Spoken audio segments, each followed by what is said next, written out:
আমরা অনেক কথা শুনতে পাই। কেউ কেউ বলেন, হুমকি দেন যে আগামী দিনে নির্বাচন হতে দেবেন না। মনে হচ্ছে সেই স্বৈরাচারের যে আচরণ ছিল, স্বৈরাচারের যে কথা ছিল, সেই ধরনের কথার পদধ্বনি আমরা শুনতে পাই। সেজন্যই আজকে আমরা আশঙ্কিত হই অনেক সময় যে নির্বাচন নিয়ে ষড়যন্ত্র হচ্ছে।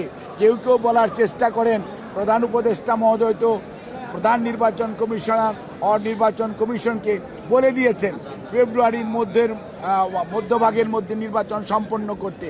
আর যখন আমরা শুনতে পাই সরকারের একটি অংশ এখনও যারা সরকারের সাথে সম্পৃক্ত আছেন, সেই অংশের পক্ষ থেকে কেউ কেউ যখন বলেন নির্বাচন এটা না করলে হতে দিব না, ওটা না করলে হতে দিব না, আবার গণতন্ত্রের কথা বলবেন। এই দেশের মানুষ গণতন্ত্রগামী মানুষ।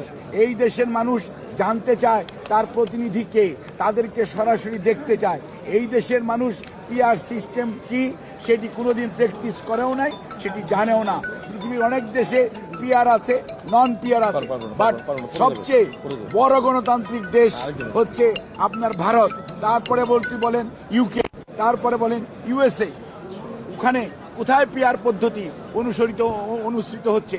কোথাও না।